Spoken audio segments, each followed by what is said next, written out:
여러분은 아이에게 무엇을 가르치고 싶으신가요? 여러분은 아이에게 올바른 본보기가 되고 있으신가요? 아이의 자율성을 존중하고 있는지 스스로 고민해 본 적이 있나요? 아이의 창의력과 자립심을 키우기 위한 기회를 충분히 제공하고 있는지 확인해 보셨나요? 마리아 몬테소리의 명언을 통해 육아에 대한 고민을 해결해 보세요.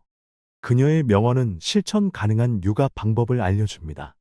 여러분이 아이의 자연스러운 성장과 발달을 위해 명확한 방향을 제공합니다. 이 명언들을 이해하고 적용하면 여러분도 자신감을 갖고 아이를 잘 키워낼 수 있습니다. 지금 바로 이 명언들을 통해 육아의 고민을 해결하고 보다 긍정적이고 효과적인 양육 방법을 발견해 보세요. 첫 번째, 아이들은 우리의 가르침을 듣지 않고 우리의 행동을 따라 배운다. 라는 명언은 육아에서 가장 중요한 실천을 강조합니다. 예를 들어, 한번 상상해 보세요. 부모가 매일 저녁 식사 후 설거지를 미루고 소파에서 TV를 보는 모습을 보인다면 어떨까요? 여러분이 아이에게 숙제는 끝내고 놀아야 한다라고 말하더라도 아이 또한 숙제는 나중에 해도 되겠다고 생각하게 될 겁니다. 여러분이 먼저 책임감 있게 행동하는 모습을 보이는 것이 더 중요합니다. 왜냐하면 아이는 여러분의 행동을 관찰하며 아이 또한 그 행동을 모방하기 때문입니다. 또 다른 예로 여러분이 외출 시 늦게 준비하는 모습을 보이고 약속 시간을 자주 어기는 모습을 보인다면 어떨까요? 아이는 시간이 소중하다는 개념보다는 조금 늦어도 괜찮겠지라고 생각할 수 있습니다. 만약에 아이가 학교에 늦게 가는 날이 자주 생긴다고 상상해 보세요. 아이는 엄마, 아빠도 자주 늦으니까 괜찮겠지라고 여길 수 있어요.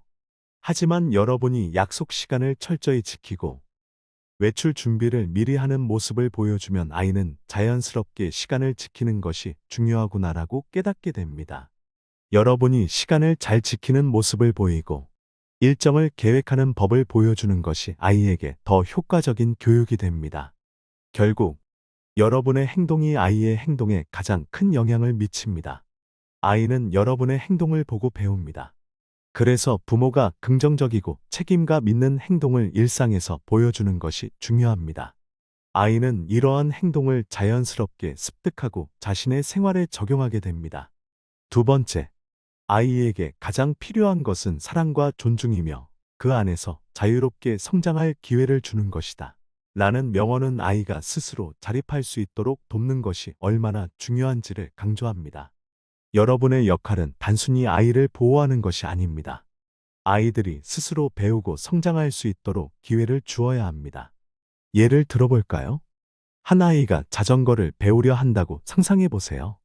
여러분이 뒤에서 계속 붙잡고 있다면 아이는 절대 균형을 잡는 법을 배울 수 없습니다. 하지만 여러분이 아이에게 신뢰를 주고 넘어질 수 있는 공간과 자유를 허락하면 아이는 몇 번의 실패 후 스스로 자전거를 타게 됩니다. 아이가 자전거를 탈 수 있게 된 순간, 여러분은 보호자에서 격려자로 역할이 바뀌는 것입니다. 이처럼 아이들이 스스로 배우고 성장할 기회를 주는 것이 진정한 여러분의 역할입니다. 또 다른 예로, 아이가 요리를 시도해 보고 싶어 한다면 여러분이 모든 과정을 대신해 주기보다는 아이가 작은 부분부터 할 수 있도록 도와주는 것이 좋습니다. 예를 들어, 아이가 샐러드를 직접 만들겠다고 할 때를 생각해 보세요. 여러분은 아이에게 채소를 넣는 일은 내가 맡아볼래? 하고 제안합니다. 처음엔 아이가 채소를 조금 엉망으로 자를 수도 있고 샐러드에 너무 많은 채소를 넣을 수도 있겠죠. 하지만 그 과정을 통해 아이는 요리의 재미와 실수를 통해 배우는 법을 터득하게 됩니다. 여러분이 잘했어. 다음엔 더 얇게 썰면 좋겠네라고 긍정적인 피드백을 주면 아이는 자신감을 얻고 다음에는 더 능숙하게 요리할 수 있게 될 것입니다. 결국 아이에게 주어진 자유와 책임은 그들이 스스로 성장하고 자신의 능력을 키우는 데 필수적입니다. 여러분이 아이의 성장 과정을 지켜보고 실수와 성공을 경험하게 하며 사랑과 존중을 바탕으로 지지하는 것이 진정한 육아의 핵심입니다. 이런 접근법을 통해 아이는 자립심과 문제 해결 능력을 키우고 더 건강하고 자신감 있는 사람으로 성장할 수 있습니다. 세 번째, 아이의 손을 사용하는 것은 그의 마음을 사용하는 것이다. 라는 명언은 손을 통해 배우는 것이 아이의 지적 발달에 얼마나 중요한지를 보여줍니다. 아이가 손을 사용하는 활동을 통해 사고력과 창의력을 키울 수 있다는 것을 이해하기 쉽게 설명해 보겠습니다. 예를 들어, 아이가 블록을 쌓는다고 상상해 보세요. 블록을 쌓는 과정에서 아이는 어떤 블록이 위에 놓여야 하는지, 어떤 형태가 안정적인 구조를 만들 수 있는지 고민하게 됩니다. 이 과정에서 아이는 공간 인식 능력과 문제 해결 능력을 자연스럽게 배우게 됩니다. 블록을 쌓으면서 높이 쌓기, 균형 맞추기, 패턴 만들기 등 다양한 도전을 통해 두뇌를 자극받는 것입니다. 또 다른 예로, 아이가 물감으로 그림을 그리는 활동을 해본다고 생각해 보세요. 물감을 조합하고 붓으로 다양한 색을 사용해 그림을 그릴 때, 아이는 색깔의 변화와 혼합을 경험하며 창의적인 사고를 하게 됩니다. 이 과정에서 아이는 손을 사용하는 것이 단순히 물리적인 행동만이 아니라 창의적인 아이디어를 현실로 만들어가는 과정임을 배우게 됩니다. 또한 요리도 좋은 예입니다. 아이가 반죽을 만지거나 재료를 섞는 과정에서 손의 감각을 활용해 맛과 질감을 느끼고 동시에 요리의 기본 원리를 배우게 됩니다.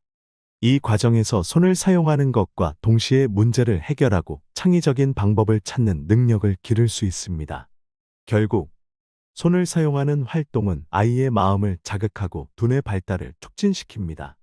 여러분이 이러한 활동을 장려하고 지원하면 아이는 스스로 탐구하고 창의적인 해결책을 찾는 능력을 키울 수 있습니다.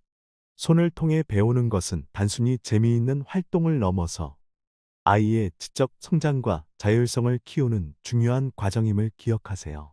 마리아 몬테소리의 명언 어떠셨나요? 육아가 복잡하고 어려운 것이 아니라 그녀의 지혜를 통해 훨씬 수월하게 접근할 수 있습니다. 이 명언들이 여러분의 육아에 어떻게 도움이 되었는지, 그리고 어떤 점이 인상 깊었는지 궁금합니다.